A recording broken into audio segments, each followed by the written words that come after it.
In the shadowy depths of Blackthorn Manor, where mirrors twist truth and secrets lurk in every reflection, Miss Jane Marple steps into a deadly game. Invited by the reclusive Lord Ashburn, she joins a cast of strangers, sharp-tongued playwright, a cunning magician, a nervous heiress, and a probing journalist to unravel a mystery of betrayal. When Ashburn vanishes and a stranger's body is found, throat slashed by a mirror shard, questions pile up. Who is the traitor among them? Why do the mirrors show faces that aren't there? As traps spring and illusions deepen, Miss Marple's keen eye pierces the deception, revealing a killer hiding behind a web of lies. Will she unmask the truth before the manor claims another life? Chapter 1. The Invitation to Blackthorn Manor. Autumn wind carried a chill that nipped at Miss Jane Marple's knuckles as she stepped off the train at the desolate platform of Thornwick Station. The village, if one could call it that, was little more than a cluster of stone cottages huddled against the moor, their chimneys puffing weak trails of smoke into the grey sky. She adjusted her woolen shawl, her sharp eyes scanning the empty platform. The invitation, tucked safely in her handbag, had been an oddity, a heavy cream envelope sealed with crimson wax, embossed with a crest she didn't recognize. It had arrived at her St. Mary Mead cottage 3 days ago, penned in elegant script, requesting her presence at Blackthorn Manor for a game of truths and illusions. The sender, Lord Percival Ashburn, was a name she vaguely recalled from a decades-old society scandal, though the details eluded her. "Jane, you simply must go," her friend Dolly Bantry had urged over tea, her eyes alight with mischief. "They say Blackthorn Manor is a marvel rooms that shift, mirrors that lie, and Ashburn himself, a recluse with a fortune and a penchant for theatrics. It'll be like one of your little puzzles, only grander." Miss Marple had smiled thinly, her mind already turning over the peculiar phrasing of the invitation. Only those who see beyond the veil shall claim the prize. It was the sort of cryptic nonsense that piqued her curiosity, and so here she was, miles from home, with only her wits and a small suitcase. A black Rolls-Royce idled at the platform's edge, its driver a gaunt man with eyes like polished flint. "Miss Marple?" he asked, his voice clipped. She nodded, and he opened the door without another word. The drive to Blackthorn Manor wound through gnarled woods, the trees clawing at the sky like skeletal hands. Miss Marple noted the driver's silence, the way his fingers tightened on the wheel as they approached a Rotteran gate flanked by stone gargoyles. The manor loomed beyond, a Gothic sprawl of turrets and ivy-clad walls, its windows glinting like unblinking eyes. The air felt heavy, as if the house itself were holding its breath. Inside, the entrance hall was a spectacle of opulence and oddity. Polished marble floors reflected a chandelier dripping with crystals, but the walls were lined with mirrors of every shape, oval, rectangular, some warped and rippling like water. Miss Marple caught her reflection in one, her face stretched into a grotesque parody, and she turned away, her lips pursed. A maid, young and skittish, took her coat and led her to a drawing room where the other guests awaited. The first to catch her eye was a woman in a scarlet dress, her dark hair coiled like a serpent. "Cecilia Vane, playwright," she introduced herself, her voice sharp as a blade. "I suppose you're here for Ashburn's little game. He's always been one for drama." Her smile was all teeth, and Miss Marple noted the faint tremor in her hand as she lit a cigarette. Next was a man with a magician's flourish, his silver hair swept back and a silk scarf knotted at his throat. Roderick Hale, formerly of "The London stage," he said, bowing with a wink. "Illusions are my trade, but I confess this manner puts my tricks to shame." His charm was practiced, but his eyes darted to the mirrors, uneasy. The third guest, a pale young woman in a high gown, introduced herself as Eleanor Gray, heiress to a shipping fortune. Her voice was soft, almost lost in the crackle of the fireplace, and she clutched a pearl necklace as if it were a lifeline. I don't know why I'm here," she stammered.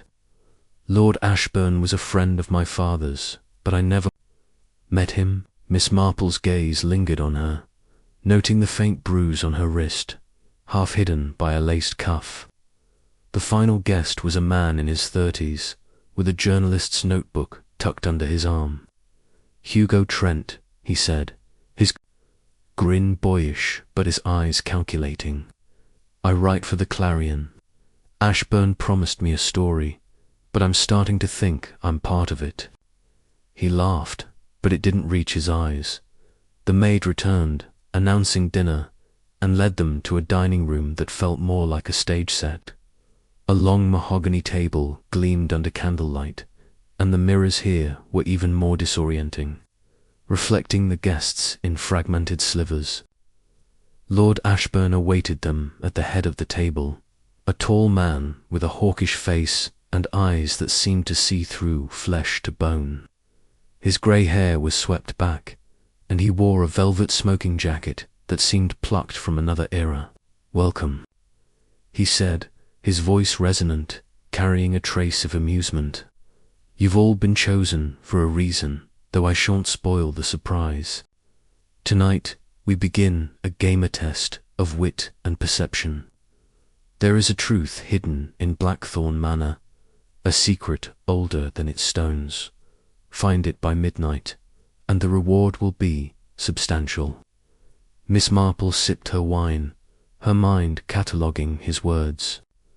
The vagueness was deliberate, she thought, designed to provoke curiosity or fear. Cecilia Vane leaned forward, her cigarette smouldering in its holder. "And what happens if we don't find it, my lord? Do we forfeit our lives as well as your prize?" Her tone was mocking, but her eyes were wary. Ashburn's smile didn't waver. "Nothing so crude, Miss Vane, but I assure you the consequences of failure will be illuminating." The dinner was a tense affair, the clink of silverware punctuating stilted conversation.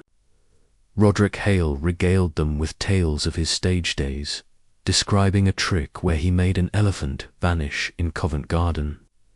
"Mirrors and misdirection," he said, gesturing grandly. "The audience sees what you want them to see." Miss Marple noted how his hands moved, quick and precise, as if still performing. Eleanor Gray barely touched her food, her eyes flitting to the mirrors, where her reflection seemed to lag, a split-second delay that made Miss Marple's skin prickle. Hugo Trent asked pointed questions about Ashburn's past, probing for details about his reclusive years, but Ashburn deflected with ease, steering the talk to the manor's history, a tale of architects obsessed with optical illusions and secret passages. As dessert was served, poached pears in a spiced syrup, Miss Marple observed the guests' interactions. Cecilia's barbed remarks to Eleanor suggested an old rivalry, perhaps over a man or a role. Roderick's charm was a veneer, his glances at Ashburn laced with something like resentment. Hugo's notebook lay open beside his plate, his pen scratching notes whenever someone spoke. Eleanor's nervousness was more than shyness. She flinched when a servant dropped a spoon, her hand flying to her necklace. Miss Marple's mind turned over these details, filing them away like pieces of a quilt not yet sewn together. After dinner, Ashburn rose, clapping his hands. "The game begins now," he declared. "Explore the manor, seek the truth. But beware, Blackthorn's illusions are not mere parlour tricks. They reveal as much as they conceal. He gestured to a mirrored door at the room's far end, its surface etched with vines that seemed to writhe in the candlelight. Start there, I'll be watching. The guests hesitated, but Cecilia strode forward, her heels clicking. Let's get this nonsense over with, she muttered, pushing the door open. It led to a corridor lined with more mirrors, some convex, others concave, distorting their reflections into carnival grotesques. Miss Marple followed, her sensible shoes silent on the carpet. The air grew colder, and a faint hum, like a tuning fork, vibrated through the walls. Roderick tapped a mirror, chuckling, clever work. These are two ways someone could be watching us. Eleanor gasped, stepping back, and Hugo scribbled furiously, muttering about a scoop as they reached a circular chamber. The mirrors multiplied, creating a kaleidoscope of reflections. Miss Marple paused, noticing a faint seam in one panel, barely visible. She pressed it and it clicked, revealing a narrow staircase descending into darkness. Well, she murmured, her voice calm but her eyes alight. It seems Lord Ashburn's game has layers. The others turned, startled, and Cecilia's expression soured. You're quick for an old lady, she said, but there was grudging respect in her tone. Before they could descend, a gong rang. Out, echoing through the manor, Ashburn's voice followed, amplified as if from the walls themselves. Time is your adversary, my friends. The truth awaits, but only for those who see clearly. The lights flickered, and for a moment, Miss Marple thought she saw a shadow move in a mirror figure that didn't match any of the guests. She said nothing, but her fingers tightened on her handbag. The chapter closed with the group poised. At the staircase, the promise of the game pulling them forward. Miss Marple's mind was already at work, sifting through the evening's observations. Cecilia's hidden fear, Roderick's calculated charm, Eleanor's bruises, Hugo's relentless curiosity, and Ashburn's cryptic challenge. The manor was a puzzle, and she sensed its secrets were tied to the guests as much as the walls. For now, she had a starting point, the staircase, the mirrors, and the faint, unsettling feeling that Blackthorn Manor was watching her as closely as she was watching it. The night was young, and the game had just begun. Chapter 2. The vanishing host. The air in the circular chamber grew colder as Miss Jane Marple stood at the threshold of the narrow staircase, its steps descending into a gloom that seemed to pulse with secrets. The mirrored walls of Blackthorn Manor reflected the uneasy faces of her fellow guests Cecilia Vane, the sharp-tongued playwright, Roderick Hale, the silver-haired magician, Eleanor Gray, the trembling heiress, and Hugo Trent, the journalist whose pen never seemed to rest. The gong's echo still lingered, and Lord Ashburn's cryptic words, "The truth awaits," but only for those who see clearly, hung like a challenge in the air. Miss Marple's eyes, sharp as ever, traced the seam in the mirror that had revealed the staircase, her mind already stitching together the evening's peculiarities. "Shall we then?" Cecilia's voice cut through the silence, her scarlet dress a stark contrast to the dim corridor. She stepped forward, but her bravado faltered as the staircase creaked under her weight. Roderick followed, his scarf fluttering like a stage prop, while Eleanor hesitated, her fingers twisting her pearl necklace. Hugo, scribbling in his notebook, muttered, "This place is a labyrinth. Ashburn's playing us like puppets." Miss Marple, last to descend, noted the faint scuff marks on the steps recent, and not from their shoes. Someone had been here. Before them, the staircase spiraled into a lower chamber, its walls lined with tarnished brass sconces that flickered with gaslight. The room was a study, its centerpiece a heavy oak desk cluttered with papers, an inkwell, and a single candelabrum. The air smelled of old leather and something sharper, metallic. Cecilia prowled the room, her fingers trailing over the desk. "If this is Ashburn's idea of a game, it's a dull one," she said.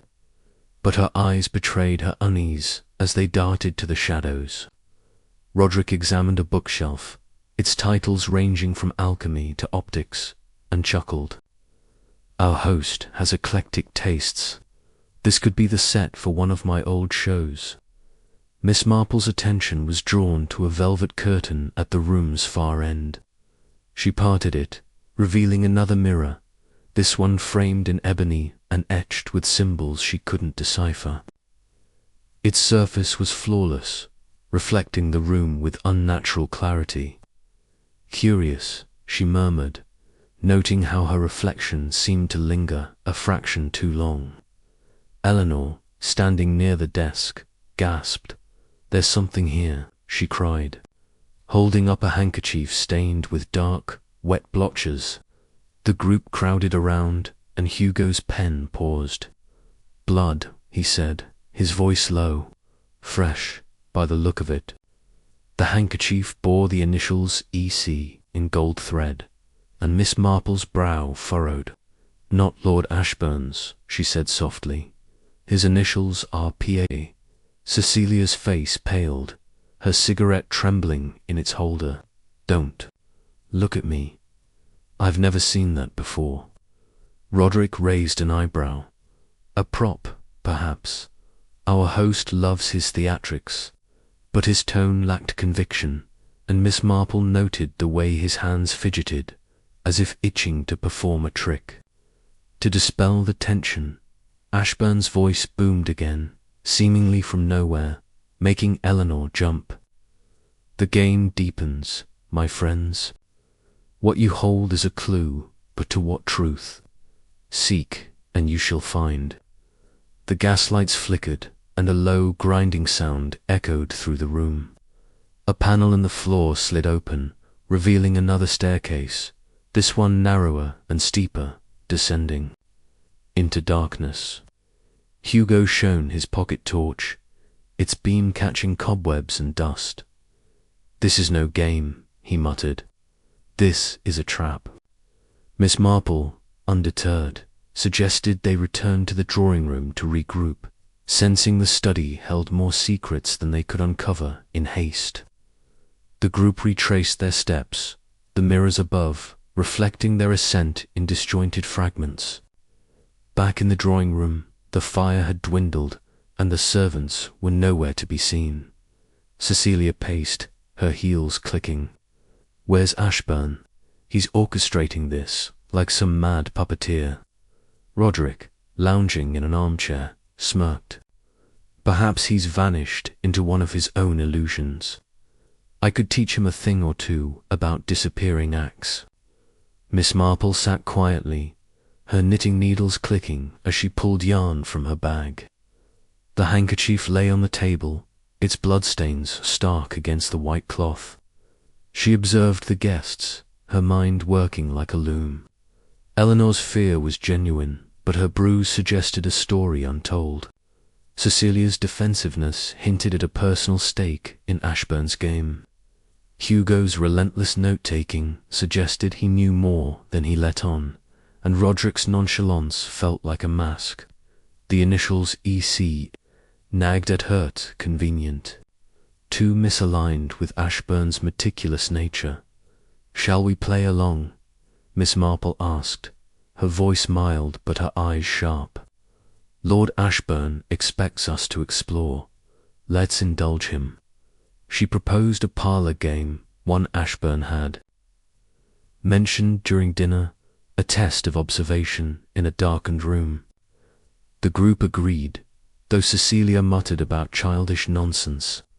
The lights were dimmed, leaving only the candelabrum's glow. Each guest was to move to a corner of the room, guided by a single candle, and describe what they saw in the mirrors. As the game began, The mirrors seemed to multiply the candlelight, casting eerie patterns across the walls. Eleanor's voice trembled as she described a shadow in her mirror, like a man, but not quite. Hugo scoffed, claiming he saw only his own reflection, but his hand shook as he wrote. Roderick's corner was silent, his candle steady, but Miss Marple noted his reflection seemed to flicker as if doubled. Cecilia's voice was sharp, insisting she saw nothing but this blasted house playing tricks. Then a scream. Lenore's. The lights snapped on, revealing an empty room. Lord Ashburn was gone. His chair, where he'd sat moments ago overseeing the game, was empty, the velvet cushion askew. Cecilia swore, her cigarette dropping to the floor. He was right there. Hugo rushed to the mirrored door, finding it locked. Face was pale, his magician's composure cracking. A vanishing act, he muttered. But his eyes searched the mirrors as if expecting Ashburn to reappear. Miss Marple moved to the desk in the corner, where Ashburn had left a decanter of brandy. Her fingers brushed the wood, and she felt a faint click. A drawer sprang open, revealing a small brass key etched with the same symbols as the study's mirror. "Interesting," she said, holding it up. The group crowded around, but before they could act, the grinding sound returned, louder this time. A section of the wall slid back, revealing a passage lined with more mirrors, their surfaces rippling like liquid silver. "This must be the next step," Miss Marple said, her voice calm but her mind racing. She slipped the key into her pocket, noting Hugo's quick glance at it. The passage was narrow, its mirrors reflecting infinite versions of the group. Each slightly distorted Delanor's eyes, too large, Cecilia's mouth twisted, Roderick's scarf unnaturally long. Hugo's torch flickered, and he whispered, "This place is alive." Miss Marple said nothing, but she noticed a faint smear on one mirror, like a fingerprint, too high to be theirs. The passage ended at a locked door, its surface carved with a labyrinth pattern. The brass key fit perfectly, and the door creaked open, revealing a small antechamber with a single mirror at its center. The mirror was unlike the others. Its frame was iron, its surface cloudy, as if filled with smoke. Reflected in it was not the group, but a faint outline of a man, his face obscured.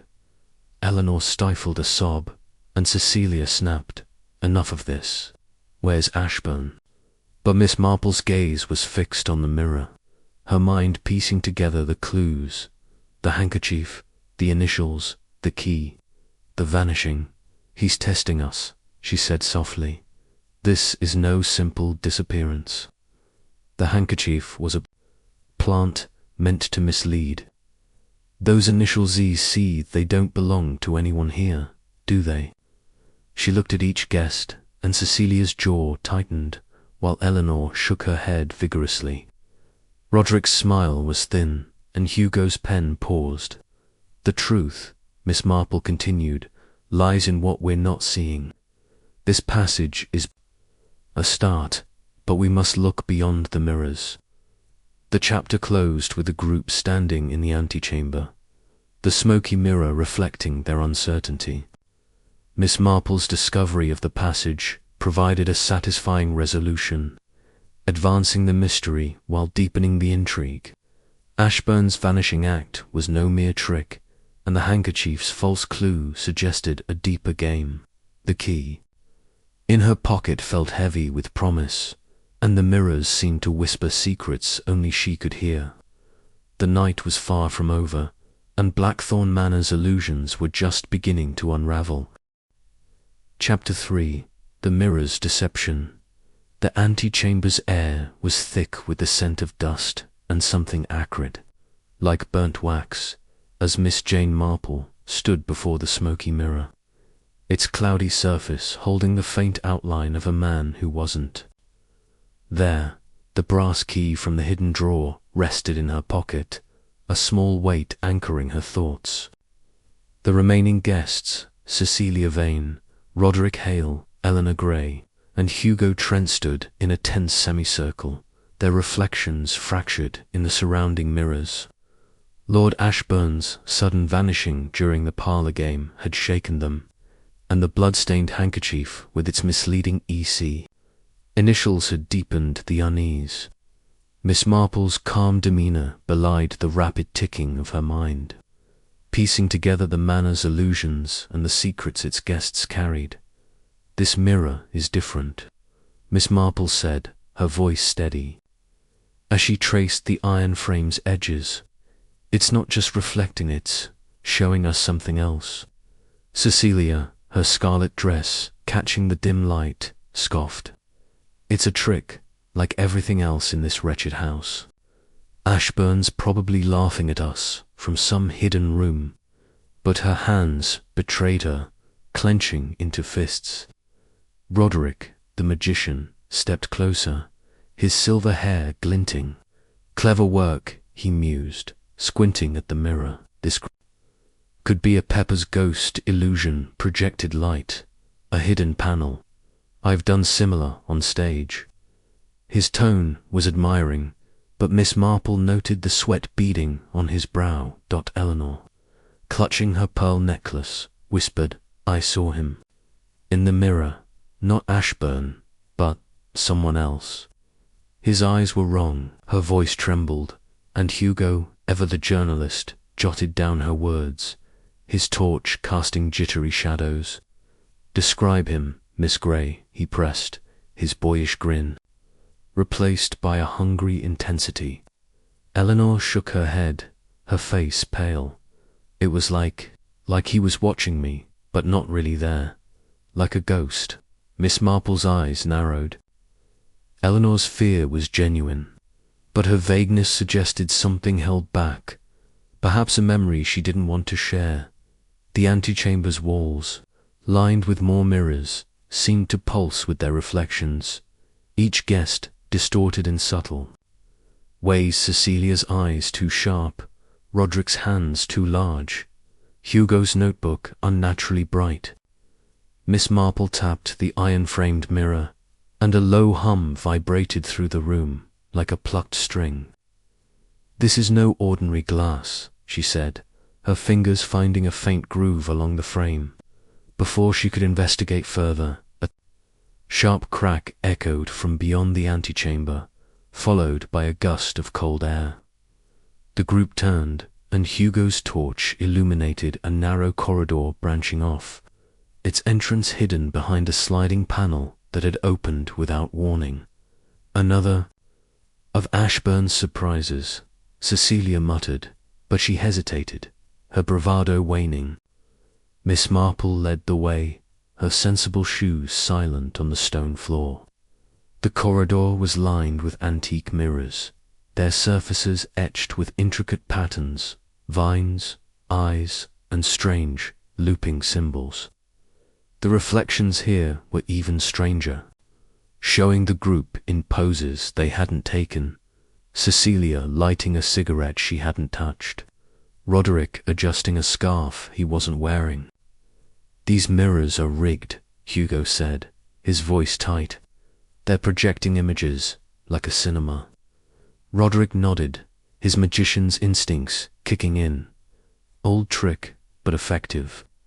Ashburn's got a whole theatre down here." The corridor ended at a heavy oak door, its surface carved with a single word, Veritas. "Truth," Miss Marple translated softly, her mind turning over Ashburn's challenge to find the manor's hidden truth. The brass key fit the lock perfectly, and the door swung open to reveal a chamber unlike any they'd seen.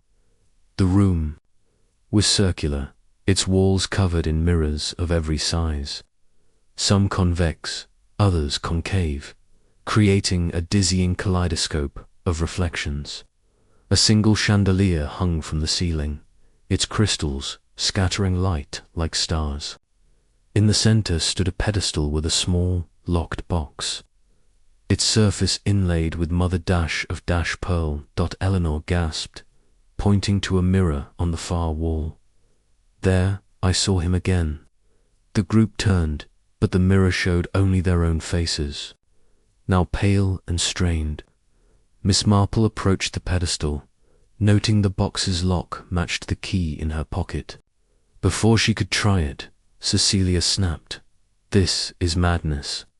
We're chasing shadows while Ashburn's probably dead." Her voice cracked, and Miss Marple caught the flicker of guilt in her eyes. "Patience, Miss Vane," she said gently. "The truth is rarely found in haste." As she inserted the key, a scream shattered the silence not from the group, but from outside the manor. The mirrors seemed to amplify the sound, making it impossible to pinpoint. Hugo bolted toward a narrow window, barely visible behind a warped mirror. "It came from the garden," he said, his torch beam cutting through the dust. The group hurried to the window, which overlooked a moonlit lawn bordered by thorny hedges. There, sprawled on the grass, was a body. Hugo's torch caught the glint of a broken mirror shard beside it, stained with blood. "We must go down," Miss Marple said, her voice calm but firm. The group retraced their steps through the corridor, the mirrors now reflecting their panic in exaggerated forms. Outside, the night air was sharp, the storm clouds gathering on the horizon. The body was Hugo's worst fear confirmed. It was his own, or so it seemed at first. Closer inspection revealed it was a man in a similar coat, his throat cut with a mirror shard. Miss Marple knelt, her gloved hands careful not to disturb the scene. "Not you, Mr. Trent," she said, noting the mismatched, shoes polished loafers, not Hugo's scuffed boots. "This is someone else." The man was the journalist from dinner, but not Hugo. It was a stranger, his face unfamiliar, his notebook missing. Cecilia turned away, retching, while Eleanor sobbed, her necklace snapping in her grip, pearls scattering across the grass. Roderick's face was grim, his magician's mask gone. "This is no illusion," he said, his voice hollow. Miss Marple's eyes scanned the ground, noting the drag marks in the mud leading from the manor's side entrance. "He was moved," she said, "killed elsewhere, then brought here. The shard is too clean for the wound it caused." Hugo, shaken but still scribbling, asked, "Why move him? And where's Ashburn?" Miss Marple didn't answer, her attention on the footprints, 2 sets. One heavy, one light, neither matching the dead man's shoes. She stood, her gaze returning to the manor's windows, where a faint light flickered, then vanished. "We must go back inside," she said. "The answers are there, not here." Back in the mirrored chamber, the locked box on the pedestal remained unopened, the key still in Miss Marple's hand. She turned it, and the lid clicked open, revealing a single sheet of paper. It was a diagram of the manor, with a room circled. In red ink, labelled the glass vault. The map showed a hidden passage leading from the chamber to a lower level. "Ashburn's game continues," Miss Marple said, folding the paper. "This death was not part of his plan, I think, but someone else's." Cecilia's eyes flashed. "You think one of us did this?" Her accusation hung in the air, and Roderick's laugh was brittle. "I know mirrors, Miss Vane, not murder, but I'd wager our killer knows both." Eleanor, trembling, whispered, "The man in the mirror. He's watching us still." Hugo's pen scratched furiously, but his face was ashen. Miss Marple's mind turned over the clues. The rigged mirrors, the misplaced body, the false initials. The map. The dead man was a stranger, yet his presence felt deliberate. A piece of the puzzle Ashburn hadn't anticipated. As the group prepared to follow the map, a low rumble shook the manor. and the mirrors vibrated, their reflections blurring. Miss Marple clutched the diagram, her knitting needles still in her bag, a reminder of the calm she maintained. The chapter closed with the group poised to descend into the glass vault, the discovery of the map and the stranger's murder providing a satisfying resolution to the chamber's secrets. The mirrors had shown them a deception, but Miss Marple knew the truth lay deeper. In the manor's heart-hand, in the hearts of those around her. The storm was coming, and Blackthorn Manor's illusions were growing darker. Chapter 4. Shadows in the library. The storm's first growl rolled over. Blackthorn Manor, as Miss Jane Marple led the group back from the garden, the diagram of the glass vault tucked in her handbag. The stranger's body, throat cut by a mirror shard, lay under a tarpaulin, left for the police, who were delayed by the worsening weather. The mirrored chamber, with its mother-of-pearl box and cryptic map, had deepened the mystery of Lord Ashburn's disappearance and the stranger's murder. The guests Cecilia Vane, Roderick Hale, Eleanor Gray, and Hugo Trent followed Miss Marple, their faces etched with fear and suspicion. The manor's mirrors seemed to watch them, their reflections twisting into unnatural shapes as they climbed the stairs. "We can't keep wandering this maze," Cecilia snapped, her scarlet dress dulled by the dim light. "Ashburn's vanished. A man's dead, and we're chasing scribbles on a map." Her voice was sharp, but her eyes darted to the shadows. Roderick, the magician, adjusted his silk scarf, his usual flair subdued. "Patience, Miss Vane. Every trick has a reveal." But his hands twitched, betraying unease. Eleanor clung to her broken necklace, its remaining pearls clicking like tiny bones. Hugo, scribbling in his notebook, muttered, "This story's getting bloodier by the minute." Miss Marple, her knitting needles silent in her bag, noted their tensions each, guessed a thread in a tangled skein. The diagram pointed to a passage beneath the library, a room they'd passed through earlier, but not explored. The group entered the library, a cavernous space with towering bookshelves and a massive fireplace, its embers glowing faintly. The storm's wind howled outside, rattling the leaded windows. The air smelled of old paper and polish, but a faint metallic temps lingered, like the blood-stained handkerchief from the study. Miss Marple's eyes scanned the room, noting the heavy drapes, the polished floor, and a brass candelabrum casting long shadows. "This is where we begin," she said, unfolding the map. "The passage to the glass vault is here." Hugo shone, his torch on the map revealing a sketch of the library with a circled spot near the fireplace. "Another hidden door, I'd wager," he said, his journalist's instinct kicking in. Cecilia rolled her eyes. "This house is all doors and mirrors. It's a wonder we haven't fallen through the floor." Eleanor, standing near a shelf, pulled a Booker leather-bound volume titled Optics and Deceptions and gasped as a click sounded. A section of the floor near the fireplace shifted, revealing a trap door, its edges flush with the wood. Dust puffed upward, and the group froze. "Well done, Miss Gray," Miss Marple said, her voice calm but approving. She approached the trapdoor, noting its hinges were oiled, recently used. Roderick knelt beside it, his magician's eye appraising.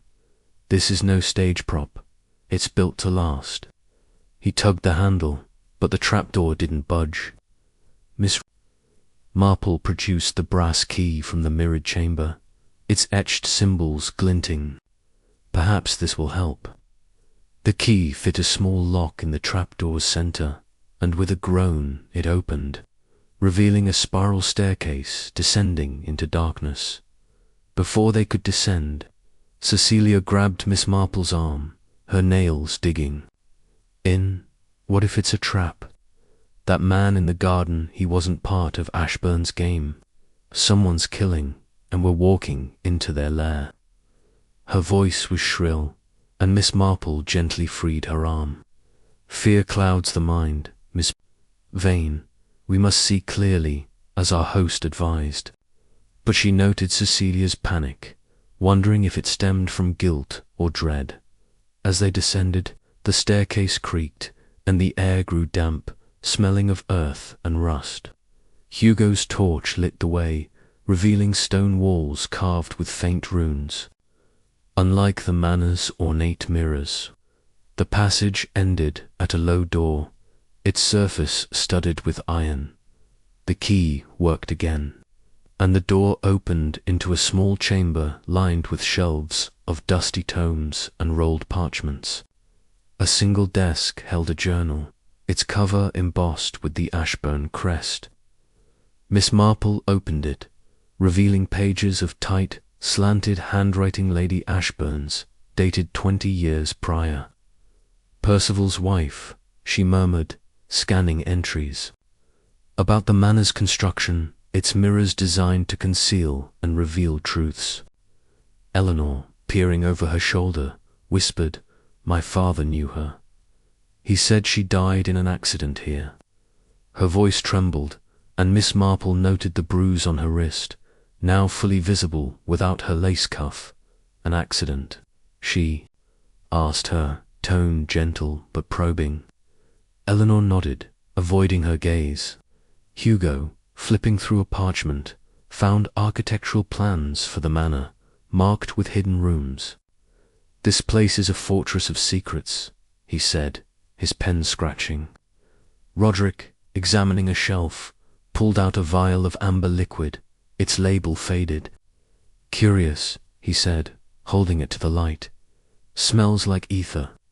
Not a magician's." Prop. The journal's entries grew cryptic, mentioning a betrayal and a truth hidden in glass. Miss Marple's fingers paused on a page with the coded sequence letters and numbers in a grid. "This may be our next clue," she said, copying it into her notebook. Before she could decipher it, Cecilia's voice cut through. "Enough of this. We're sitting ducks while a killer roams free." She pointed at Eleanor. "You knew about this place, didn't you? Your father, Lady Ashburn, there's a connection, and you're hiding it." Eleanor flinched, tears welling. "I don't know anything. My father never spoke of this place, only warned me to stay away." Her voice broke, and Miss Marple's eyes softened, but her mind sharpened. Cecilia's accusation was too pointed, as if rehearsed. Roderick stepped between them, his charm strained. "Let's not turn on each other. The real trick is finding Ashburnor, the killer." But his hand lingered near the vial, and Miss Marple noted its careful placement back. On the shelf, a sudden creak from above made them freeze.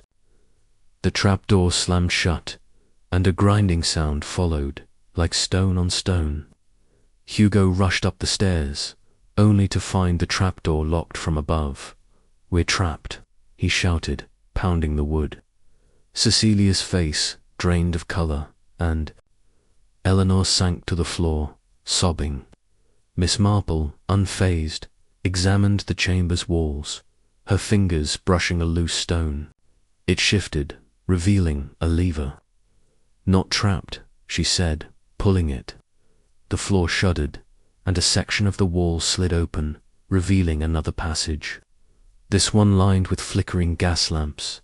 Before they could move, a low groan echoed from the staircase, followed by a crash.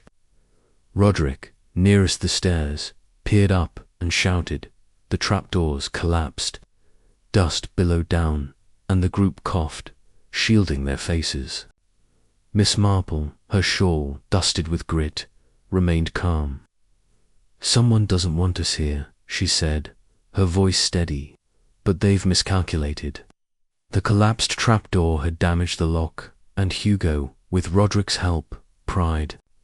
It opened, revealing a splintered staircase, but a clear path back to the library as they emerged.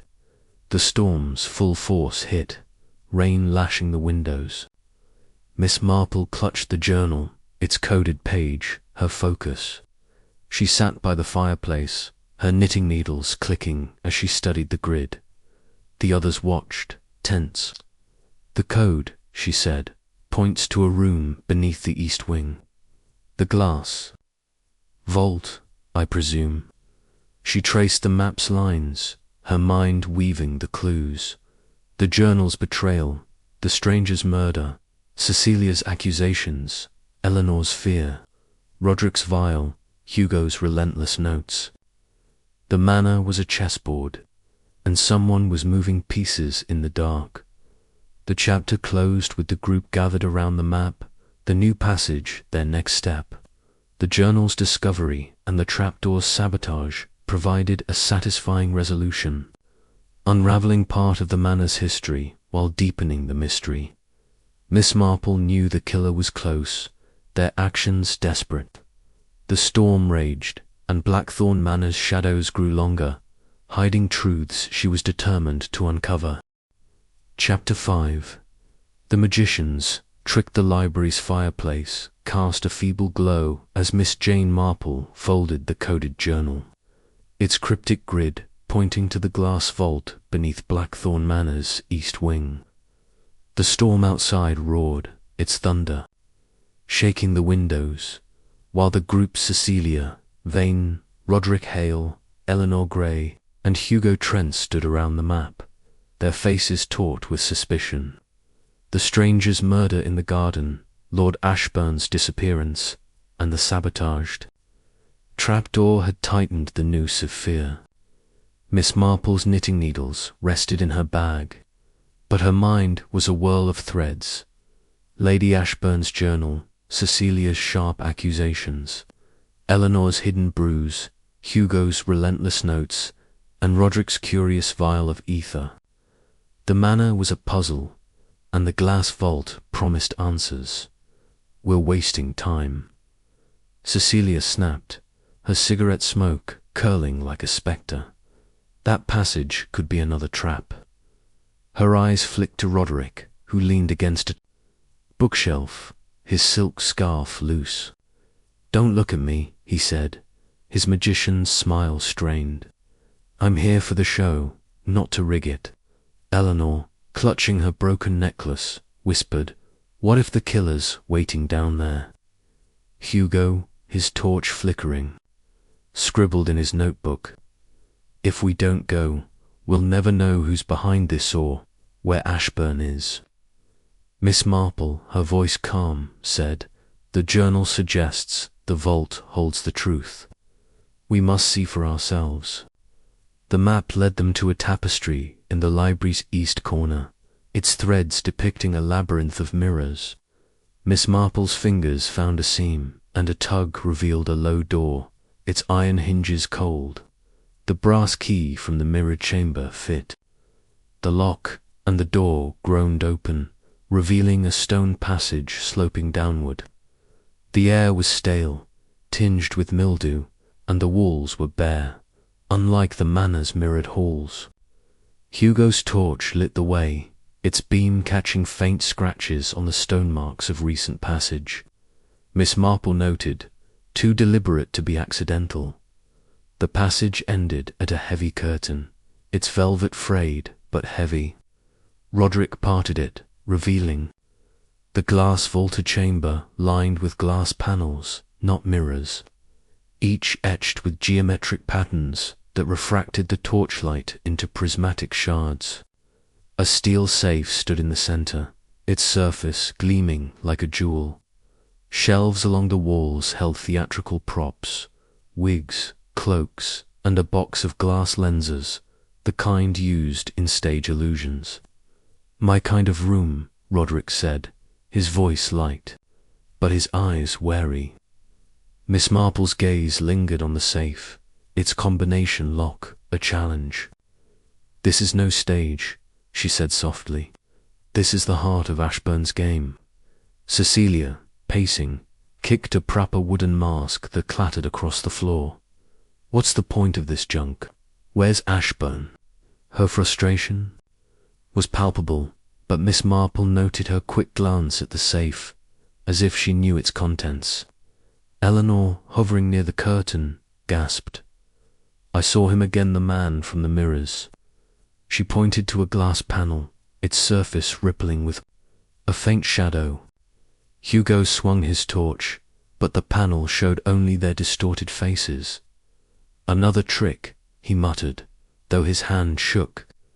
Roderick, inspecting the panel, said, This is a projection lens. Someone's controlling what we see. Miss Marple approached the safe, the journal's coded grid in hand. The sequence letters and numbers matched the lock's dials. A7, B4, C9. She turned them, and the safe clicked open, revealing a velvet pouch and a folded letter. The pouch held a vial of clear liquid, its label reading atropine. Miss Marple's brow furrowed.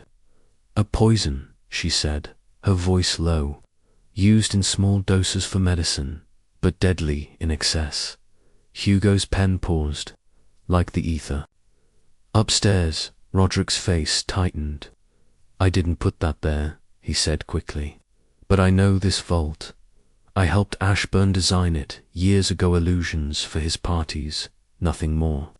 His admission hung in the air, and Cecilia pounced. You knew about this place. What else are you hiding? Roderick's smile vanished. I built tricks, not traps. Ashburn paid me to make his manor a spectacle, but I left when his games turned. Strange. Miss Marple's eyes sharpened. Strange how? Roderick hesitated, then said, He was obsessed with betrayal. Said someone close had stolen from him. I thought it was paranoia. His voice was steady, but his fingers twitched. A tell Miss Marple filed away. The letter in the safe was in Ashburn's hand, addressed to the seeker. It read, The vault holds my trust, but trust is fragile. One among you knows my pain. Find the key within the key. Miss Marple turned the brass key over, noticing a tiny ridge. Pressing it, a compartment sprang open, revealing a smaller key, silver and delicate, etched with a rose. Clever, she murmured, her mind racing. The rose matched a symbol in Lady Ashburn's journal, hinting at another hidden room. Before she could share this, Eleanor screamed, pointing to a window high in the vault's wall. It's him. The group turned, and for a moment, a face appeared hawkish, pale, unmistakably Ashburn's, then vanished. Cecilia swore, dropping her cigarette. He's alive. Hugo rushed to the window, but it was sealed, the glass frosted. Another projection, Roderick said, but his voice lacked conviction. Miss Marple, clutching the silver key, said, or a message, He's guiding us, or someone is. The group searched the vault, finding a panel behind a glass sheet, its rose symbol matching the key. It opened to a narrow staircase ascending to the manor's upper floors. As they climbed, the storm's lightning lit the passage, revealing more scratches on the walls, names, dates, some illegible. One read, La. 1905, Lady Ashburn's initials, and the year of her death. Miss Marple's mind turned over the journal's mention of betrayal, wondering if the stranger's murder tied to that old wound. The staircase led to a locked door, and the silver key fit perfectly. It opened into a small room filled with costumes and stage lights, a control room for the manor's illusions. A panel of switches and levers sat beneath a window overlooking the vault below. This is how he did it, Roderick said, his voice awed. The mirrors, the projections, all controlled from here.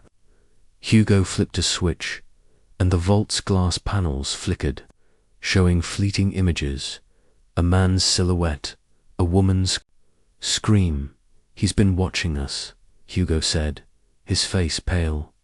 Cecilia, her voice low, said, "If Ashburn's alive, why the charade? And who's the dead man?" Miss Marple, examining the control panel, found a logbook listing recent activations, lights, projections, even the trapdoor's collapse. The last entry was hours ago, before the murder. Someone else used this, she said. The killer, perhaps, covering their tracks. Eleanor, trembling, whispered, "The man in the mirrors, he's not Ashburn. He's wrong." A sudden hum filled the room, and the control panel sparked, smoke curling upward. Roderick yanked a lever, shutting it down, but not before a final image flashed in the vault below. The stranger's face, his throat unmarred, as if alive. The group froze, and Miss Marple's hand tightened on the journal. "The atropine," she said. "It was meant for Ashburn, I think. The stranger was a mistake." Her words landed like stones, and Roderick's face drained of colour. "I swear I only built the illusions," he said, but his eyes avoided hers. The chapter closed with the group in the control room, the silver key and logbook providing a satisfying resolution. The vault's secret sits poison its projections had exposed Roderick's role and hinted at Ashburn's survival, but the killer's identity remained elusive.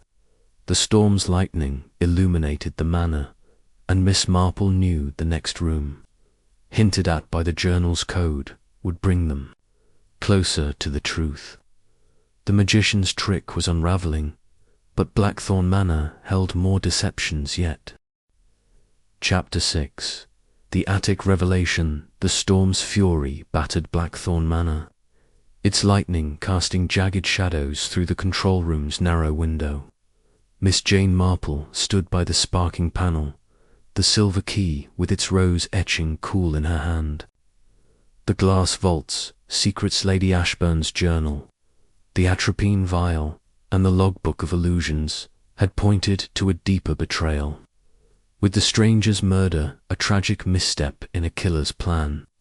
The guests Cecilia, Vane, Roderick, Hale, Eleanor Gray, and Hugo Trent were frayed. Their trust eroded by the manor's deceptions and Roderick's admission of designing its tricks. Miss Marple's knitting needles remained untouched, but her mind wove the clues. The coded journal, the false handkerchief, the projected shadows, and the control room's evidence of tampering. "We can't stay here," Hugo said, his notebook trembling in his grip. "That panel's a fire hazard, and the killer's still out there." His torch beam flickered, catching Cecilia's scowl. "Brilliant deduction, journalist, but where do we go? This house is a death trap." Her voice was sharp, but her hands shook, betraying fear. Eleanor, clutching her broken necklace, whispered, "The man in the mirrors, he's still watching." Roderick, his magician's charm gone, said, "Enough about ghosts. We need to find Ashburn." Miss Marple, studying the journal's coded grid, pointed to a line, to the sky's edge, where truths are kept. "The attic," she said. "The map shows a passage from here." The control room's walls, lined with dusty costumes, hid. No obvious exits, but Miss Marple's fingers traced a seam behind a rack of cloaks. A panel clicked, revealing a narrow staircase spiraling upward, its steps worn and splintered. The air was heavy with the scent of old wood and wax, and faint scratches marked the wall's initials, dates. Some fresh LA 1905 appeared. Again, Lady Ashburn's mark, alongside a newer P, Autor 1925, Percival.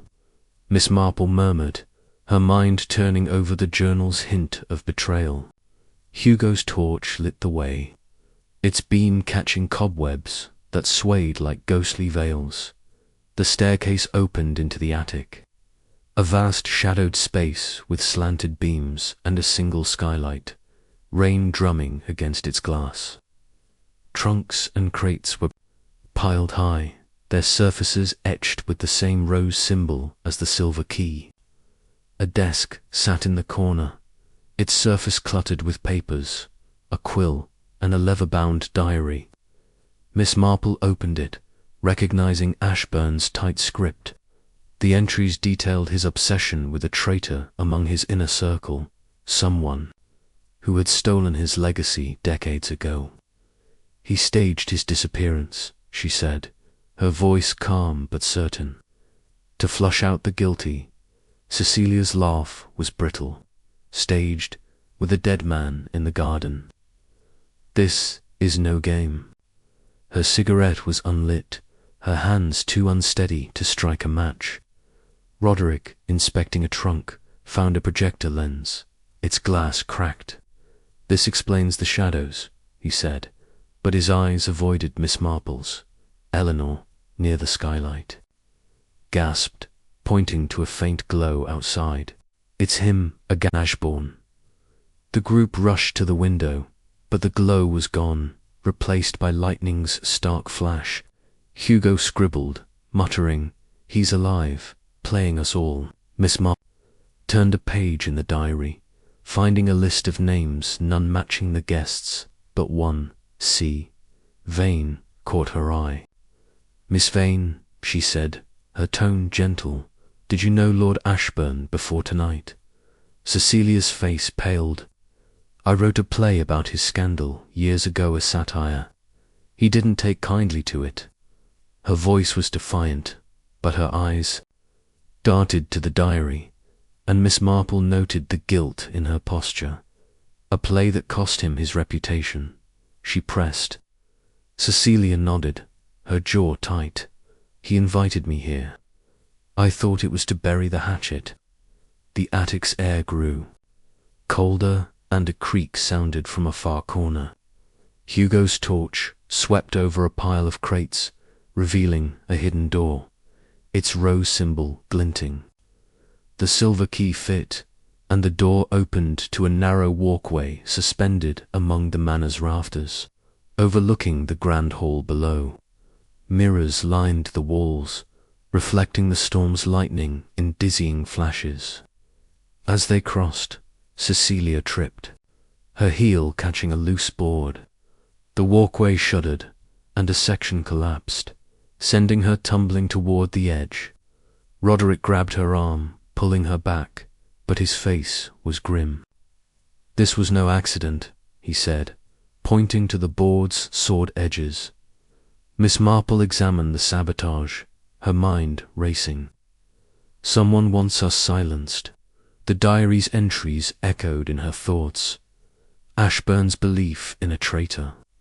The atropine meant for him the stranger's mistaken death.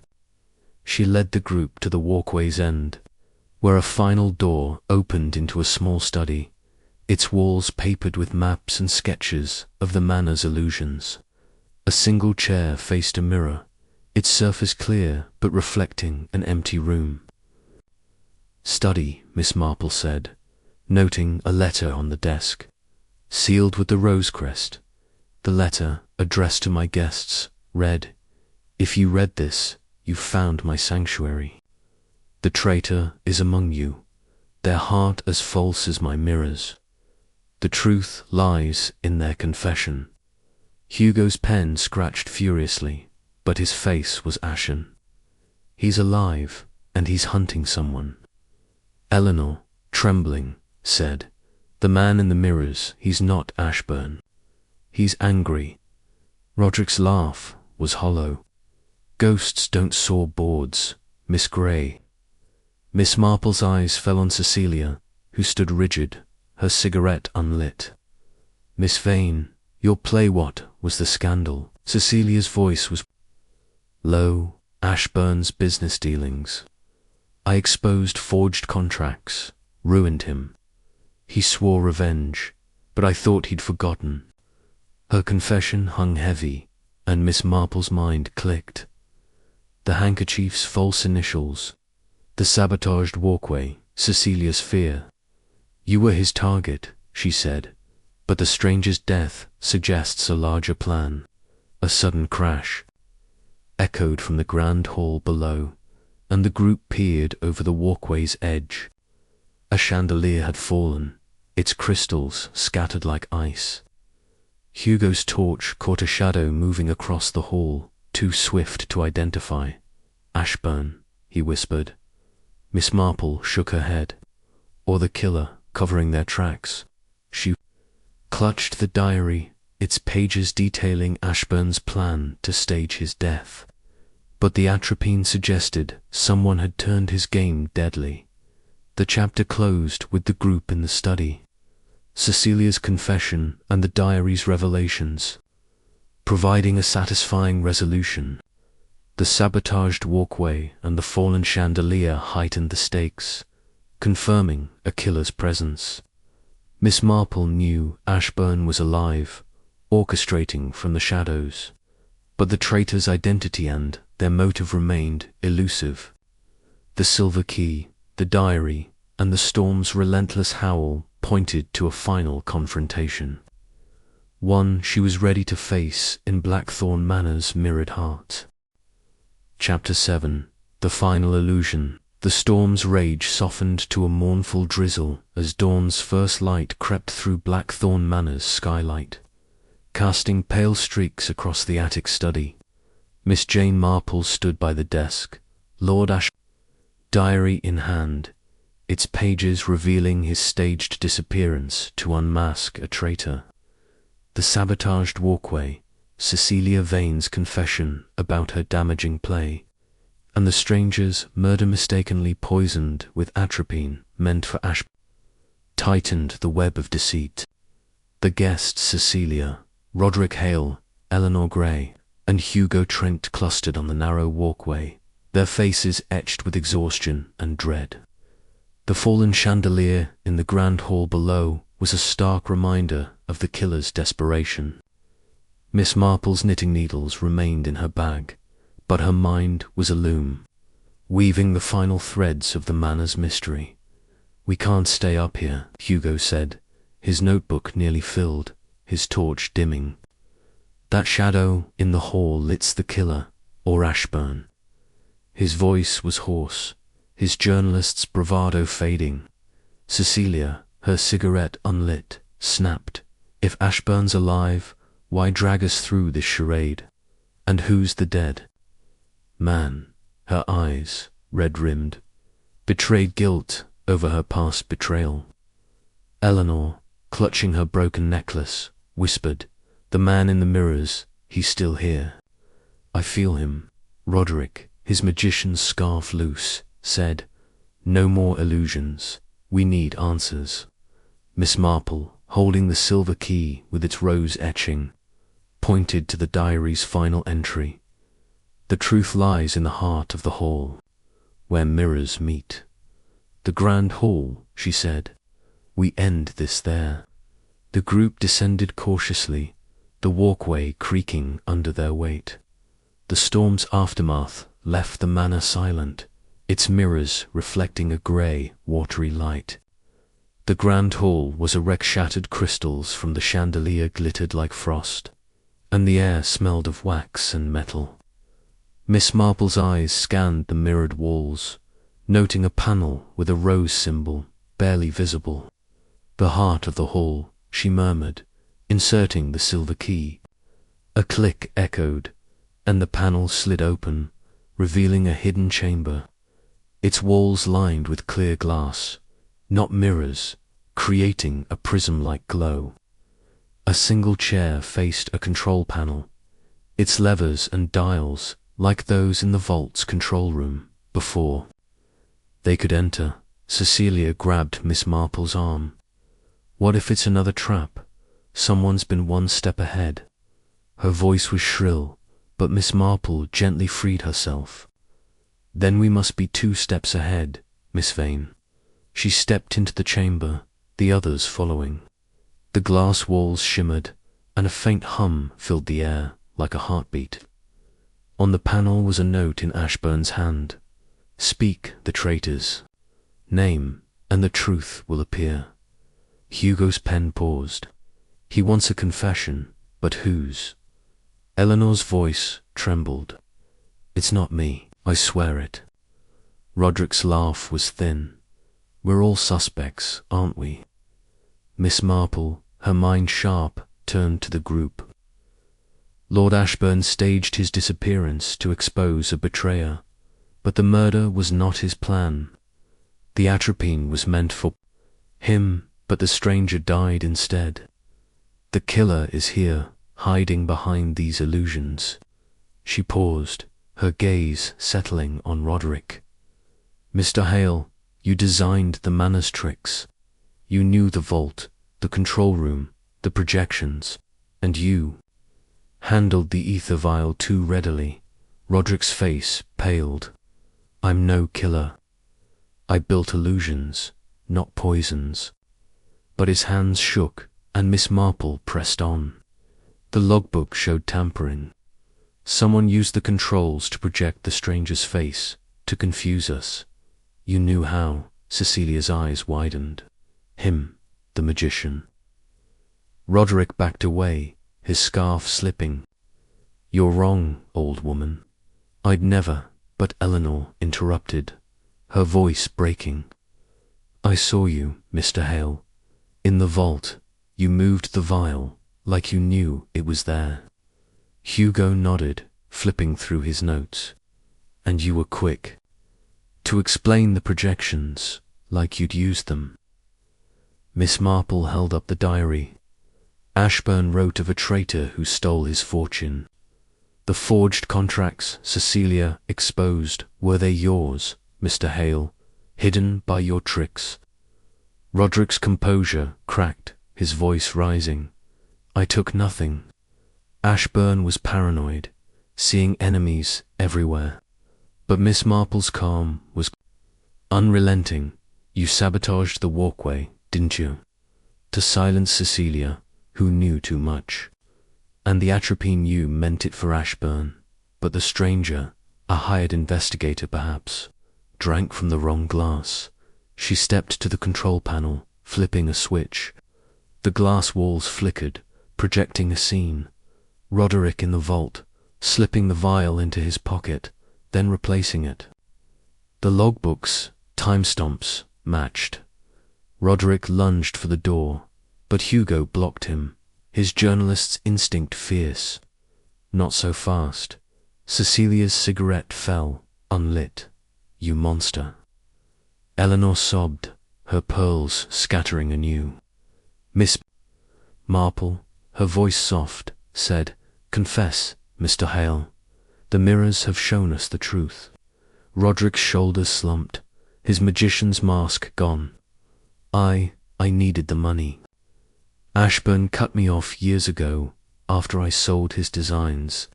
I thought the poison would be quick, quiet. The stranger he was snooping, asking about the old contracts. I didn't mean to kill him. Before he could say more, a low laugh echoed, and the chamber's rear wall slid open. Lord Ashburn emerged, frail but alive, his hawkish face lit by the glass's glow. Well done, Miss Marple, he said, his voice weary. I knew you'd see through the illusions. The group gasped, and Cecilia swore. You've been here all along. Ashburn nodded. I hid to draw out the traitor.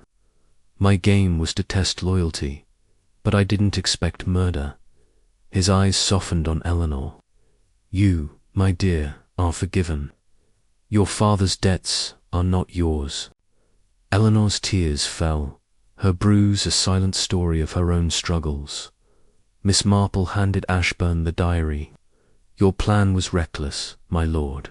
A man died. Ashburn's face darkened. I underestimated the greed. He turned to Roderick, his voice cold. You betrayed me twice, once with my fortune, now with blood. Roderick sank to his knees, defeated. Hugo, scribbling, muttered, What a story.